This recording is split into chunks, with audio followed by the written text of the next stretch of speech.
will be stronger. They'll call me freedom, just like a waving flag. I get older, I will be stronger. They'll call me freedom, just like a waving flag. So wave your This is athlete A. He's a seasoned athlete that plays volleyball and has been training for 2 years. He wants to improve strength and his explosiveness. He's experienced in all facets of weight training and positioning. Here's athlete B. He's a Towson University student and he wants to improve his general fitness. And he doesn't really know his way around the weight room. In order to help you understand the concepts of stress and immune response, we found an educational video. We now understand that there's a complex biochemical link between stress, the immune system, and illness. When we're stressed, the brain causes the release of chemicals which go through the bloodstream and activate the adrenal glands. The adrenal glands in turn give the body a shot of some very potent hormones, adrenaline and cortisol. Both give us a boost of energy, highly useful for survival. But when the stress is continuous and unremitting, cortisol continues to be released into the bloodstream. One of the side effects of cortisol is to suppress the activity of our immune system, leaving us vulnerable to infection and disease. Lower the stress, and you lower the risk of infection. Stress is detrimental to the body due to the loss of control regulating inflammatory response. Inflammation is partly regulated by the hormone we know as cortisol. When cortisol cannot function properly, inflammation can also get out of control. Prolonged stress alters the ability of cortisol to function correctly, which decreases tissue sensitivity, specifically immune cells, which leads to other diseases and the common cold. Go. Tell me a little bit about your workout this week. So this week's workout is pretty much full body, but it's really going to focus on a lot of the muscles that volleyball players use a lot while they're competing. So a lot of legs for jump strength and things like that, and a lot of back and shoulders for strengthening the arm swing and things like that. So focusing a lot on the quads, the hamstrings, hip flexors, and the calves, so the gastroc and the soleus. And then for the back and shoulders, a lot of the traps, the erectors and the posterior chain, and the rotator cuff muscles. What kind of exercises are you going to do to target these muscle groups? Well, for the legs, we're going to be doing a lot of different squat variations, a lot of clean and jerks, some snatches, and some walking lunges, weighted lunges.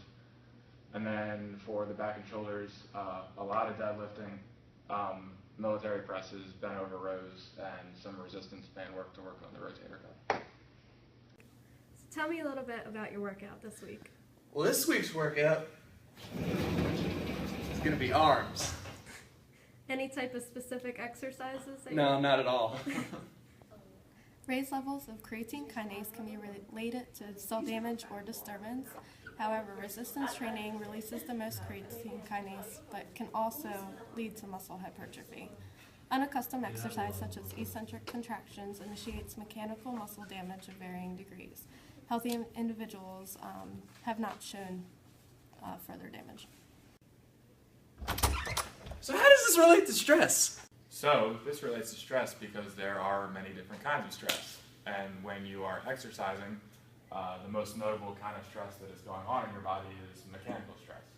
So when you are resistance training like we're about to be doing, your muscles are going to tear a lot. And because it is anaerobic activity, there is no oxygen present, lactic acid is going to form and cause you to fatigue. What the heck is lactic acid? Lactic acid builds up in muscles when there's no oxygen readily available. Therefore, it's going to lead to fatigue very, very fast. Athlete A uses more advanced exercise techniques. This is the clean and jerk.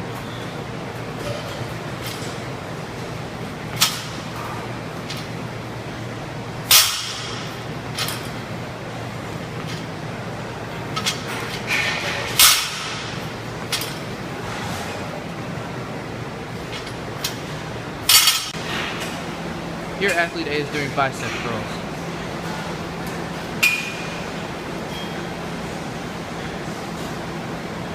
Athlete B is starting his workout program using bicep curls.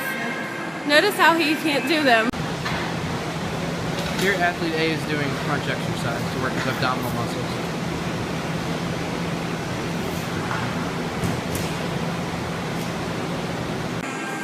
Athlete B has never trained his abdominals, so he is having trouble reaching his full potential. Athlete A also uses correct form while squatting. Notice how his legs are parallel.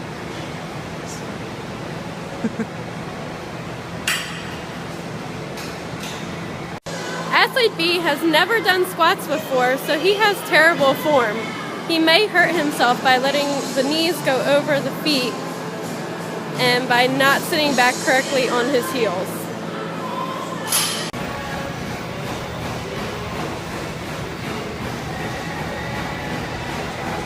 So athlete A, after your first month of working out, how do you feel? Feel great. I mean, it's something new.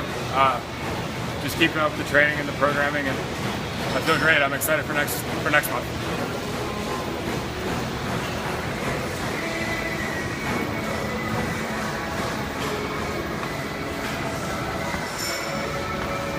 So, athlete B, how are you feeling? Everything hurts.